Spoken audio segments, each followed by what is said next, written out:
चलेगा और भले काम करेगा, जो सदा सच ही कहेगा और बुराई से डरेगा। वो तेरे घर में रहेगा, वो तेरे घर में रहेगा। तेरे घर में कौन रहेगा, तेरे घर में कौन रहेगा।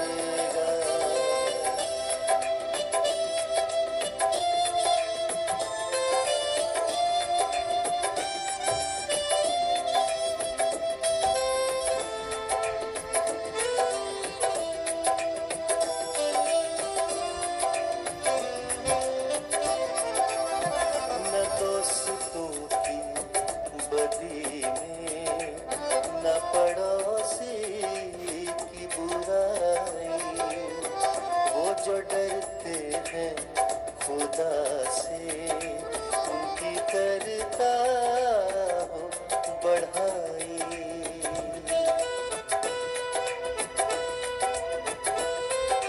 न दोस्तों की बदी में, न पड़ोसी की बुराई। वो जो डरते हैं खुदा से, उनकी करता हो बढ़ाई। वो तेरे घर में रहेगा, वो तेरे घर में रहेगा। तेरे घर में कौन रहेगा, तेरे घर में कौन रहेगा।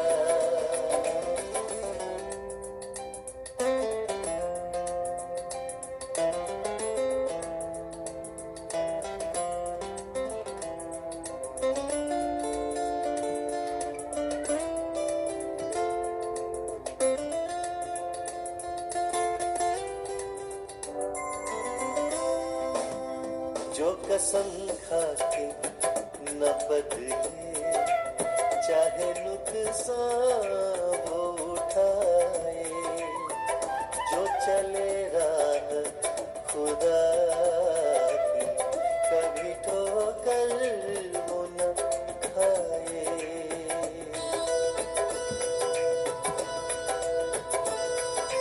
जो कसम खा के न बदले, चाहे नुकसान उठाए। जो चले राह खुदा की, कभी ठोकर वो न खाए। वो तेरे घर में रहेगा, वो तेरे घर में रहेगा। तेरे घर में कौन रहेगा, तेरे घर में कौन रहेगा। तेरे घर में कौन रहेगा, तेरे घर में कौन रहेगा। तेरे पाक मकाम में किसको चैन मिलेगा, तेरे पाक मकाम में किसको चैन मिलेगा। तेरे घर में कौन रहेगा, तेरे घर में कौन रहेगा। तेरे घर में कौन रहेगा।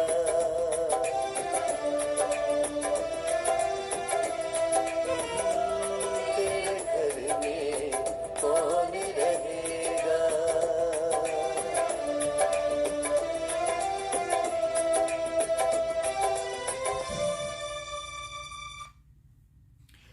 Hallelujah hallelujah hallelujah. परमेश्वर का धन्यवाद हो कि परमेश्वर ने हमें एक और समय दिया है कि हम उसकी आराधना उसकी स्तुति करें। यस दैट्स ट्रू कि परमेश्वर के घर में कौन रहेगा, वही जो उसकी राहों पर चलेगा, वही जो उसके कामों को अपने जीवन में बनाए रखेगा। तो परमेश्वर का धन्यवाद करते हुए अपने प्रोग्राम को आगे बढ़ाएं। आइए हम अपने सिरों को झुकाएं और वचन में जाएं, और वचन के बाद हम प्रार्थना में जाएंगे। तो वचन जो आज हमें मिलता है वो हमें मिलेगा 2 थिस्सलुनीयों उसका 2 अध्याय उसकी पहली 7 आयतें मैं आपके सामने पढ़ूंगा, जिसमें लिखा है, हे भाइयों, अब हम अपने प्रभु यीशु मसीह के आने और उसके पास अपने इकट्ठे होने के विषय में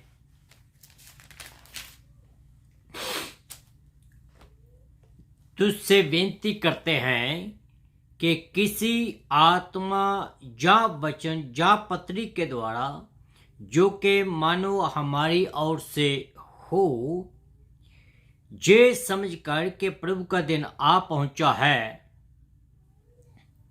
तुम्हारा मन अचानक अस्थिर ना हो जाए और ना तुम घबराओ, किसी रीति से किसी के धोखे में ना आना। क्यों? क्योंकि वह दिन ना आएगा जब तक धर्म का त्याग ना हो ले और वह पाप का पुरुष अर्थात विनाश का पुत्र प्रकट ना हो, जो विरोध करता है और हर एक से जो ईश्वर या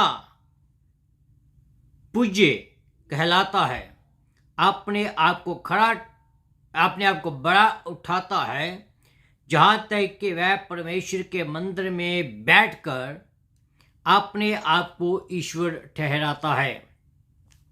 क्या तुम्हें स्मरण नहीं कि जब मैं तुम्हारे यहाँ था तो तुम में से ये बातें कहा करता था, तुम उस वस्तु को जानते हो जो उसे अभी रोक रहा है कि वह अपने ही समय में प्रकट हो,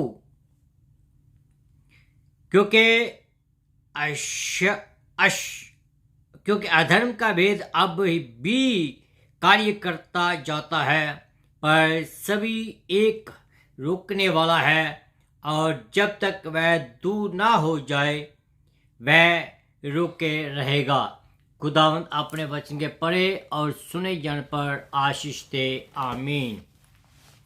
तो आइए हम अपने सिर को झुकाएं, दुआ में जाएं, और अब आज की जो हमारा आत्मिक खुराक है उसकी ओर हम अपने ध्यानों को लगाएं। अनुग्रह का स्वर्गीय परमेश्वर, तेरा धन्यवाद करते हैं आज के दिन के लिए जो तूने आज हमें दिया है। हम तेरी आराधना, तेरी स्तुति, तेरी प्रशंसा करें। तू भला है और स्तुति के योग्य परमेश्वर है।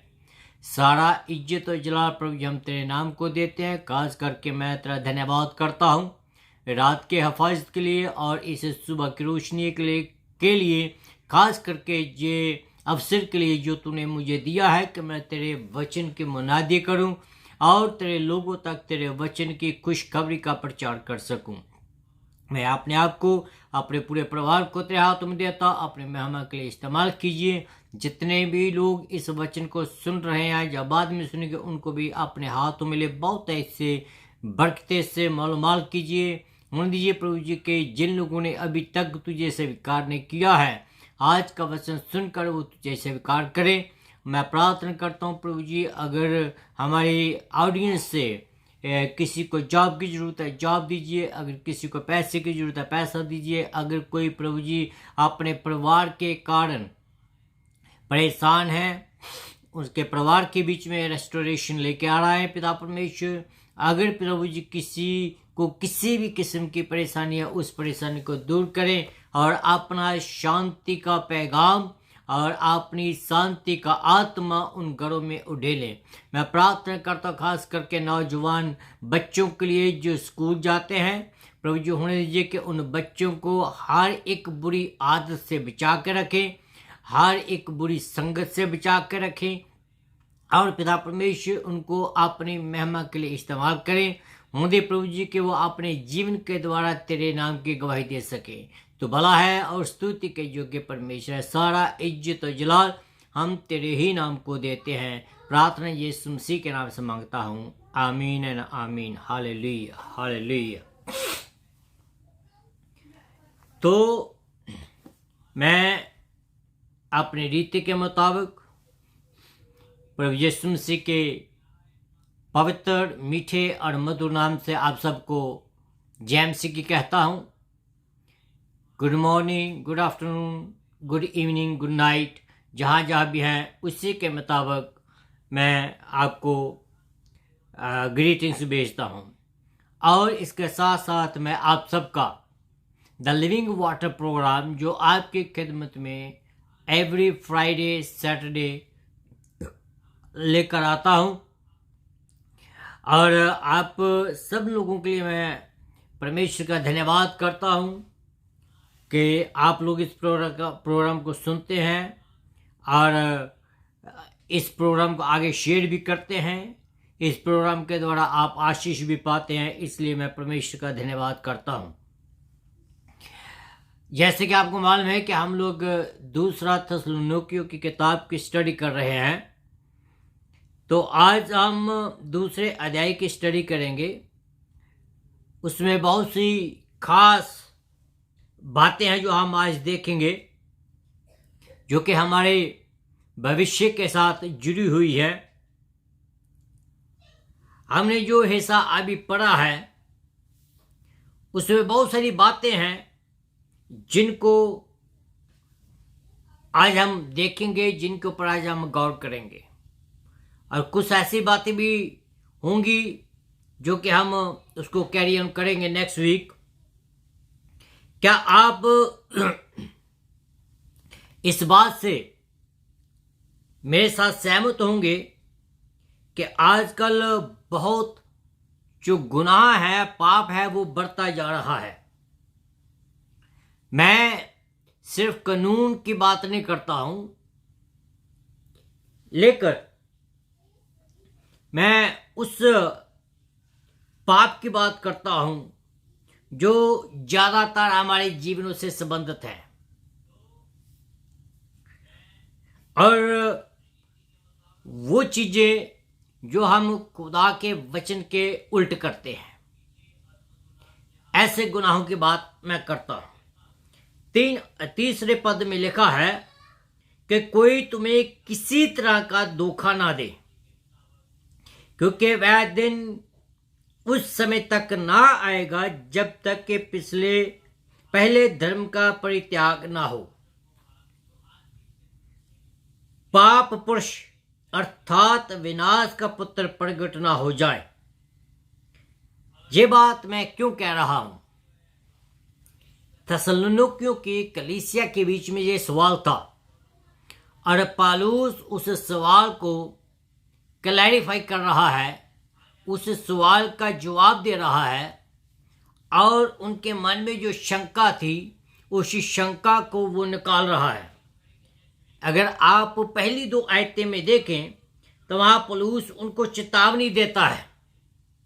कैसी चेतावनी? क्योंकि वह सवाल विश्वासियों के दिलों में जो था, जो रैप्चर के बारे में जो था, उस रैप्चर के बारे में उनसे बातचीत करता है कि ये रैप्चर कब होगा। पौलुस उनको एग्जैक्ट समय तो नहीं बताता है कि कब होगा, लेकिन पौलुस उनको उसके जो चिन्ह हैं उनके बारे में बात करता है। और जहां जो चिन्ह उसने बताया है वो अभी हमने तीसरे पद में जो पढ़ा है कि पाप पुरुष अर्थात विनाश का पुत्र का प्रकट होना बहुत ही जरूरी है। और ये बात पौलुस उनको बताता है और कुछ फैक्ट उनको बताता है कि जो होने से पहले, रैप्चर होने से पहले क्या क्या चीज होंगी। आज आप अपने आसपास देखें तो आप देखेंगे कि जो संसार है वो बहुत तेजी से बढ़ रहा है। Is moving so fast. तो he is moving so fast, इसके साथ साथ जो है संसार जो है वो खुदावन से दूर होता चला जा रहा है। Every time you see that God want people to come back, but the people they are trying to go back from him। तो शैतान जो है अपना कार्य कर रहा है और अपनी टेक्निक के द्वारा, अपनी चालाकियों के द्वारा वो जो है लोगों को अपने पास खींच रहा है। 11वें पद में लिखा है, यही इसी कारण परमेश्वर उस पर भरमाने वाली सामर्थ को भेजेगा कि वे झूठ के प्रतीत करें। ये परमेश्वर आप खुद कह रहा है। प्रियो, ये जो बातें मैं कह रहा हूं, it is a very serious matter. इसको हम हल्के में ना लें। ये हल्के में लेने वाली बात नहीं है, ये सोचने समझने वाली बात है। हमें इन बातों को देखते हुए क्या करना चाहिए? हमको खुदा ने कुछ बातें बताई हैं कि जो हमें करनी चाहिए ताकि हम खुदावंत के आने से पहले तैयार पाए जाएं। यूहन्ना की किताब उसका 4 अध्याय उसकी 23 आयत के बीच में लिखा है, परंतु वह समय आ रहा है, वरन आ गया है, जब सच्चे आराधक पिता की आराधना आत्मा और सच्चाई से करेंगे। क्यों? क्योंकि पिता अपने लिए ऐसे ही आराधक चाहता है। मीनिंग उसके आने से पहले, वो दिन आने से पहले, रैप्चर के आने से पहले हमें अपना ध्यान खुदावंत की आराधना में लगाना चाहिए। रूह और सच्चाई से हमें आराधना करनी चाहिए ताकि हम उसके जो दिन आने वाला है उस दिन से हमें डरे ना, बल्कि उस दिन को आते हुए देखकर खुश हुए।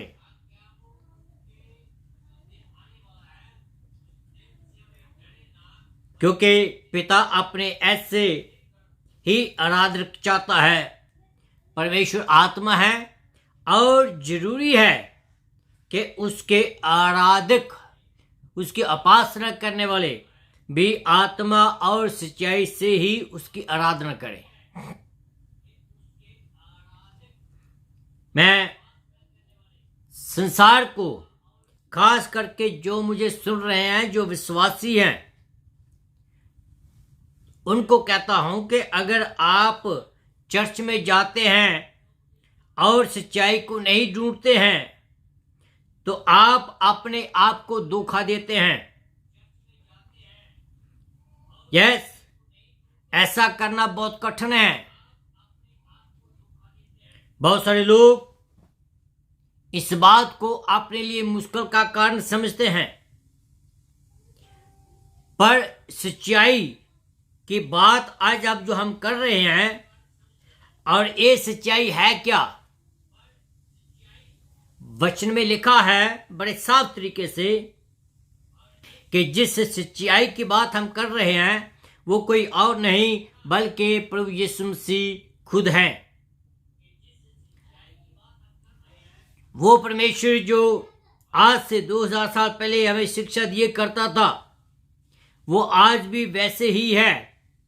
क्योंकि वचन में लिखा है कि वो ना तो कभी बदलता है और ना ही कभी वो झूठ बोलता है।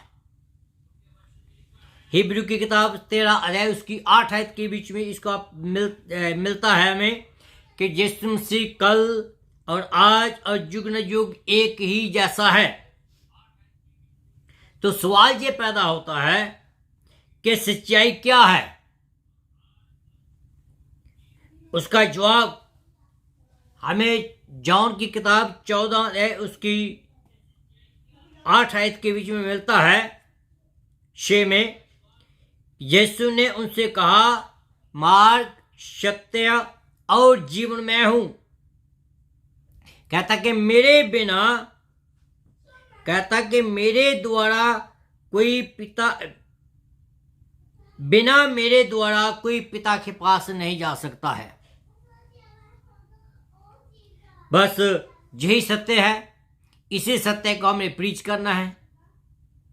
यही सत्य है जो कि हमें हमारे गुनाहों से आजाद करती है। यही सत्य है जो हमें स्वर्ग तक ले जाएगी।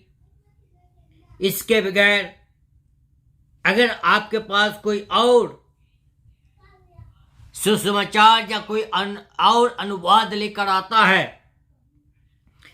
तो पौलुस कहता है कि उसके ऊपर विश्वास मत कीजिए। और यही सच्चाई है जो हमारी मदद करता है। यही सच्चाई है जो हमें परमेश्वर के वचन और यीशु की शिक्षा को इस हद तक ले जाता है। अगर कोई दूसरा सुसमाचार या दूसरा अनुवाद कोई लेकर आपके पास आता है तो उसका विश्वास ना करें। और यही सुसमाचार जो है वो हमें बिगाड़ता है और हमें शैतान की ओर ले जाता है। और जब ये बातें हमारे जीवन में आ जाती हैं तो संसार भी हमें आसानी से ईसाइयों के रूप में पहचान नहीं पाता है। यहां हमारे लिए एक संदेश है। वो संदेश क्या है कि हम इस सत्य में खड़े रहें। इसको हम आगे ले जाएंगे। आइए हम एक गीत सुनते हैं, उसके बाद इस वचन को कंटिन्यू रखेंगे।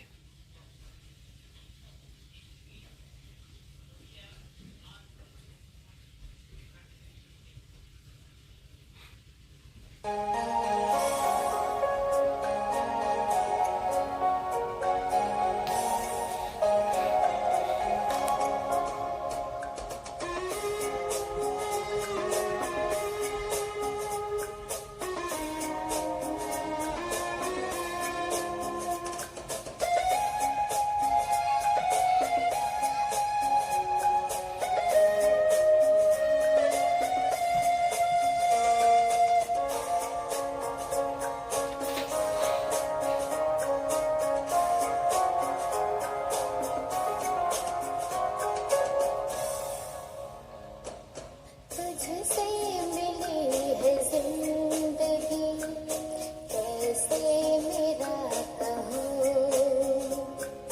प्रभु से जुड़ी है जिंदगी, कैसे दूर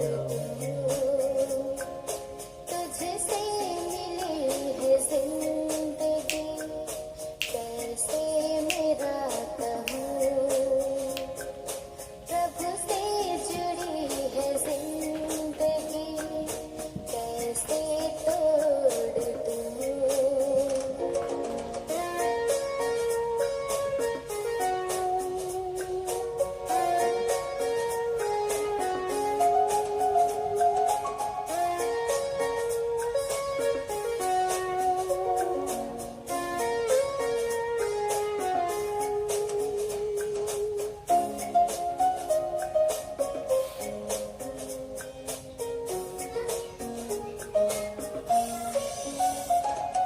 जब जब मैंने तुझको पुकारा, तूने मेरी सुन ली है।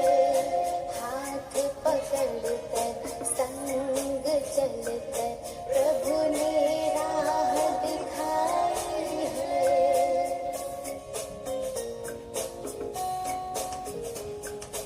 जब जब मैंने तुझको पुकारा, तूने मेरी सुन ली है।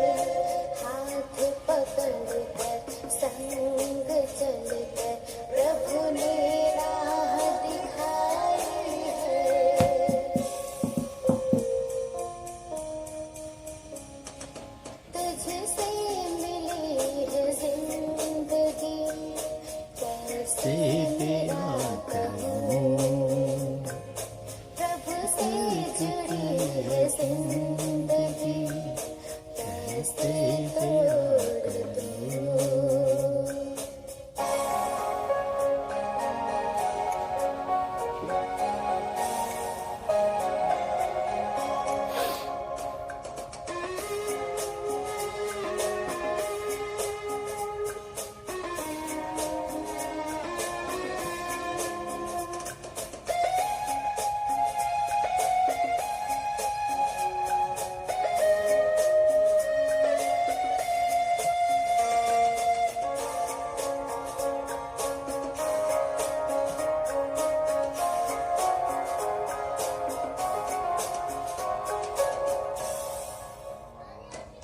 तेरा बुलावा सुनकर मैंने प्रभु को स्वीकार किया, चरणों में आकर मुझको मिली है खुशियाँ प्रेम अपार।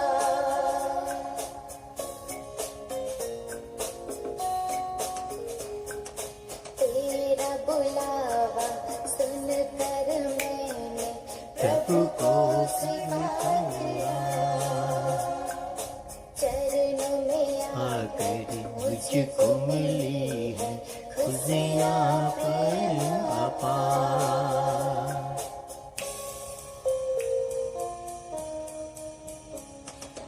तुझसे मिली है जिंदगी, कैसे मेरा कहूँ, प्रभु से जुड़ी है जिंदगी, कैसे तोड़ दूँ।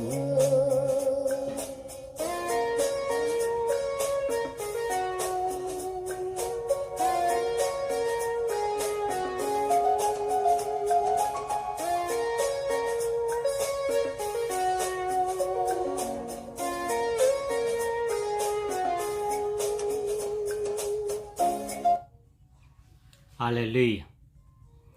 तो आइए हम अपने वचन की ओर बढ़ते हैं। वो प्यारा गाना था। तो हम बात कर रहे थे कि एक मसीही को उसका जो संदेश है, खुदा का जो संदेश है, उसके लिए हमें सत्य में खड़े रहने की जरूरत है।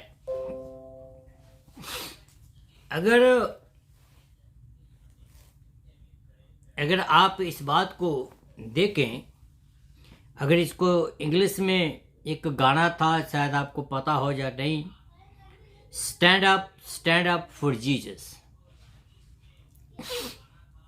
पर मुझे ऐसा लगता है कि आजकल हमने इस गाने को थोड़ा बदल कर डोंट वरी पर हमें इसको वरी करने के बीच में रख दिया है। हम जो परमेश्वर का वचन हमें कहता है कि don't worry don't worry don't worry, but हम ज़्यादातर अपनी सोचों में, अपने विचारों में बने रहते हैं। हम पता नहीं अपने जीवन में क्या क्या सोचते रहते हैं, जबकि परमेश्वर का वचन हमें कहता है कि हमें सोचने की ज़रूरत नहीं है, हमें चिंता करने की ज़रूरत नहीं है। हमारी चिंता करने वाला जो है कौन है? परमेश्वर खुद है। तो हमें ज़रूरत है कि उस दिन का इंतज़ार करें जो वो कहता है कि वो जल्द आ रहा है। हो सकता है कि वो जो दिन है पता नहीं आज हो जाए, कल हो जाए, नेक्स्ट आवर में हो जाए। हो सकता है कि वो हमारे जीवन काल में हो सकता है कि उसके लिए आप या आपके चर्च के मेंबर या आपके रिश्तेदार या आपका कोई दोस्त अभी तक तैयार ना हो। तो इसलिए ये हमारा कर्तव्य बनता है कि हम उनको भी तैयार करें, और उसके दिन को आते हुए, देखते हुए हमें जरूरत है कि हम पाप के विरुद्ध खड़े हों। सच्चाई में प्रचार करना भी इतना आसान नहीं है। जब भी दुनिया आप लोगों को कुछ समूह के बरखिलाफ खड़ी होती है, दुनिया ये जानती है कि हम किससे नफरत करते हैं, लेकिन परमेश्वर कहता है कि हमें नफरत नहीं बल्कि हमें प्यार करने की जरूरत है। दुनिया आपको नफरत करती रहेगी आपके विश्वास के कारण, आपकी प्रसिद्धि के कारण।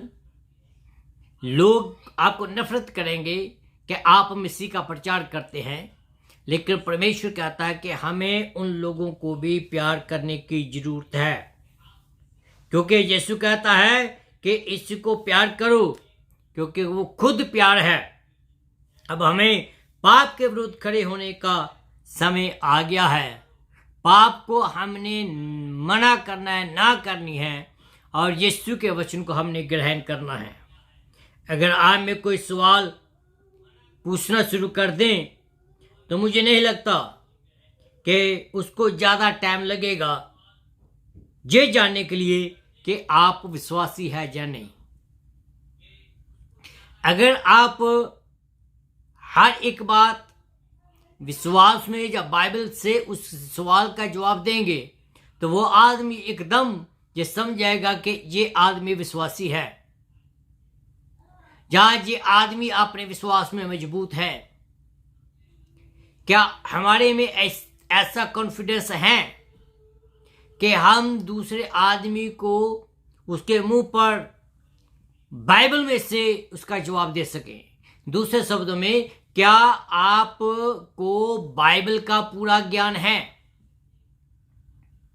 क्या आपको बाइबल का पूरा ज्ञान है कि आप बाइबल में होकर दूसरों को जवाब दे सके? यीशु ने हमें इस धरती के नमक कहा है। अगर नमक अपना स्वाद खो दे तो बाइबल में उसके बारे में बताया गया है कि उस नमक की जगह कहां होगी।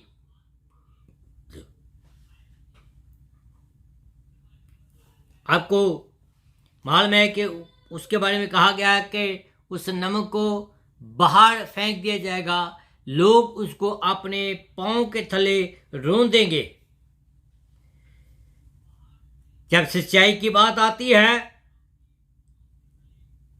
तो हमें दुनिया का नमक बनने की जरूरत है, हमें उसमें मिलावट करने की जरूरत नहीं है। कहीं भी आपको मौका मिले सच्चाई के लिए खड़े होने का तो आप झुके ना। वचन के लिए आप खड़े होने का मौका मिले तो जरूर खड़े होइएगा।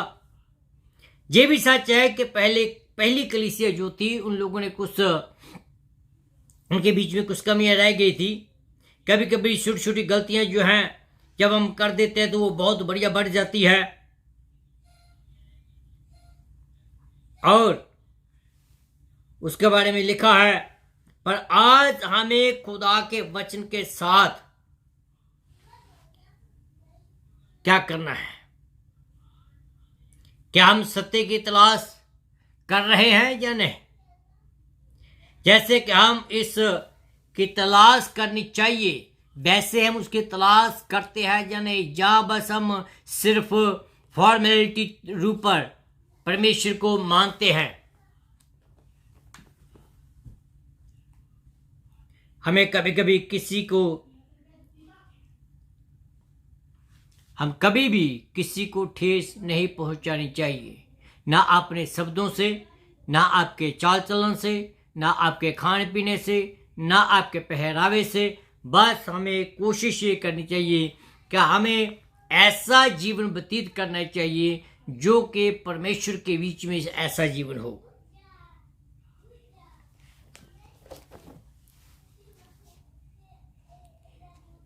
वचन में लिखा है कि अगर हम गलत रास्तों पर पड़ गए हैं, अभी भी समय है कि हम दोबारा फिर परमेश्वर की ओर मुड़े और अपने जीवन उसके हाथों में दें। हमारा कर्तव्य क्या है कि पाप को उसी तरह बताए जैसे वो है। पाप के बीच में कोई कॉम्प्रोमाइज नहीं, बाइबल के बीच में कोई कॉम्प्रोमाइज नहीं। अगर कोई गुनाह करता है उसके गुनाह को मोहब्बत में पेश करे, जजमेंटल तौर पर नहीं, प्यार में उसको बताए कि आपने ये काम गलत किया है, तो वो आदमी समझ जाएगा। अगर आप जजमेंटल तौर पर उसको उसकी गलतियों का एहसास करवाएंगे तो वो आपके कभी भी नहीं सुनेगा। तो इसलिए हमें पाप के ऊपर मलम पट्टी करने की जरूरत नहीं है, बल्कि हमें उसको एक्सपोज करने की जरूरत है, वो भी मोहब्बत में। अगर इसको हम अपने जीवन में, अपनी कलीसियों में आमंत्रित करते, जैसे कि 13वें पद में लिखा है, परंतु भाइयों, प्रभु के प्रियो, हमें तुम्हारे लिए सर्वदा परमेश्वर का धन्यवाद करना चाहिए। किस बात के लिए? क्योंकि परमेश्वर ने आरंभ से ही तुम्हें चुन लिया है। परमेश्वर ने आपको चुना है, आप उसकी आवाज को पहचाने। किस लिए? कि आत्मा के द्वारा पवित्र बनकर सत्य पर विश्वास करके उद्धार पाते जाओ। परमेश्वर ने आपको बचाने के लिए चुना है। परमेश्वर चाहता है कि हम सब बच जाएं। परमेश्वर चाहता है कि हम अपने जीवन को उसके हाथों में दे दें। इस बात को कभी ना भूलें कि यीशु मसीह आ रहा है। दैट्स ट्रू, वो आ रहा है, जल्दी आ रहा है। शैतान को मौका ना दें। हमें शक करने का कोई भी हक नहीं है। शक को अपने अंदर ना आने दें। कोई भी कहीं भी आपको ये ना कहने पाए कि उसका आना नजदीक नहीं है। बहुत सारे लोग इस बात को कहते हैं कि भैया 2000 साल से पहले हम सुनते आ रहे हैं कि यीशु मसीह आने वाला है, यीशु मसीह आने वाला है, अभी तक तो आया नहीं। ऐसी डॉक्ट्रिन को अपने से दूर रखें और ऐसी डॉक्ट्रिन वाले को भी आप बताएं कि यीशु मसीह आने वाला है और जल्दी आने वाला है, वो आएगा। बहुत सारे लोग जो नींद में सो रखे हैं उनको जगाने की जरूरत है, क्योंकि ये समा सोने का नहीं है मसीह लोगों के लिए। कई लोग ऐसा भी सोचते हैं, हाँ यीशु मसीह आएगा लेकिन पता नहीं कब। हो सकता है कि हमारे जीवन काल में आए ही ना। ऐसी भी डॉक्ट्रिन से दूर रहें। हमें हर दम तैयार रहना है, क्योंकि प्रभु आ रहा है और पता नहीं कब वो आ जाएगा। मुझे पूरा यकीन है कि हम आखिरी दिनों के बीच में जी रहे हैं। मुझे विश्वास है कि वो हमारे समय में ही आएगा। मैं पक्का नहीं कहता हूं, लेकिन विश्वास करना चाहिए। ये दुनिया और पाप वाला संसार जो सब कुछ नष्ट हो जाएगा उसके आने से, और नया यरूशलेम, नई धरती, नया आकाश, ये सब कुछ होगा। और इसलिए हमें अपने आप को उसके आने के लिए तैयार करना है। हमें यीशु मसीह को एक्सेप्ट करना है, यीशु मसीह के ऊपर विश्वास करना है। अगर आपने अभी तक यीशु मसीह को एक्सेप्ट नहीं किया है तो वो अभी भी आपको समय दे रहा है। He wants you to come to back to him. He wants to live in your heart. वो आपके दिल में रहना चाहता है, He wants to have a fellowship with you. आपके साथ वो संगति करना चाहता है. So that's why I'm telling you, please give your heart to him. So परमेश्वर आपको इन वचनों के साथ आशीष दे. तो आइए हम इस गाने को सुने और इस गाने के साथ हम आज के प्रोग्राम को खत्म करेंगे. इससे पहले कि मैं आपके लिए दुआ करूं. अनुग्रह का स्वर्गीय परमेश्वर, मैं तेरा धन्यवाद करता हूँ जितने भी लोगों ने वचन को सुना और सुनेंगे कि पिता परमेश्वर तेरा आना बहुत नज़दीक है और हमें पिता परमेश्वर सच्चाई में खड़े होने की सामर्थ्य दीजिए कि हम सच्चाई में बने रहें और हम झूठ के साथ कोई भी कॉम्प्रोमाइज ना करें. जैसे तूने हमें इस दुनिया का नमक बनाया है तो हम पिता परमेश्वर इस नमक का स्वाद पूरी दुनिया को देते रहें. तेरे वचन की जो मुनादी है हम इस दुनिया में करते रहें, जिससे पिता परमेश्वर निजात का जो पैगाम है वो इस दुनिया में फैलता चला जाए और तेरा आना नज़दीक हो. प्रभु जी, तो प्रार्थना को सुना इसलिए तो धन्यवाद हो. यीशु मसीह के नाम से मांगता हूँ, आमीन आमीन. आइए हम इस गाने को सुनते हैं. बहुत प्यारा गाना है. मेरा काफ़ी फेवरेट बन चुका है गाना ये. आशाओं से मैं हंस के लड़ूंगा. दुनिया में आजमाइशों से मैं हंस के लड़ूंगा. मैं ना डरूंगा, मैं ना डरूंगा.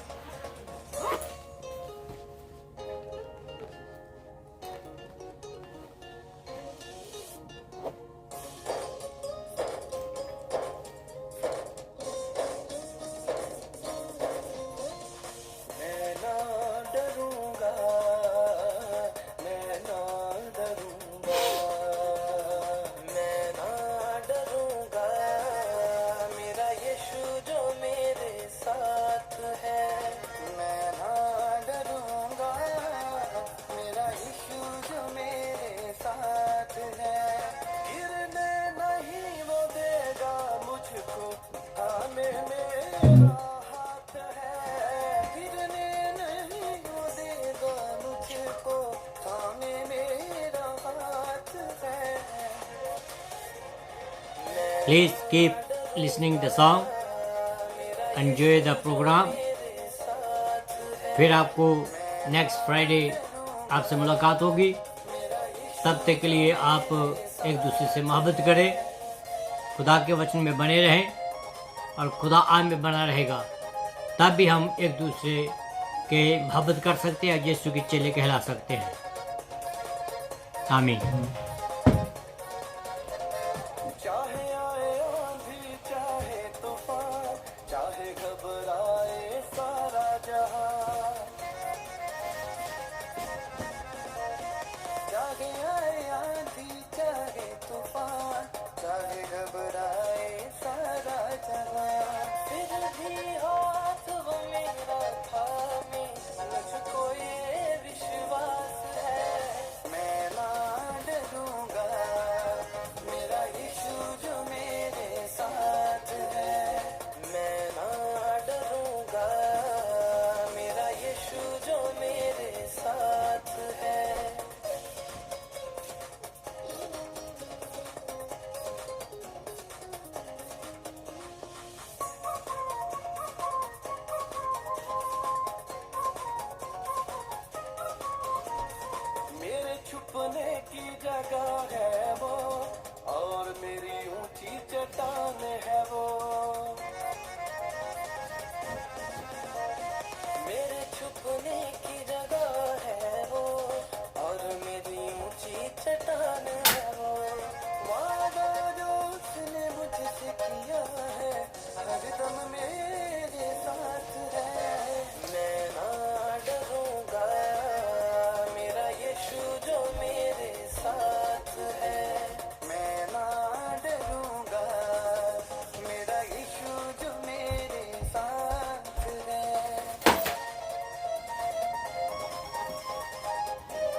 चाहे रोंदे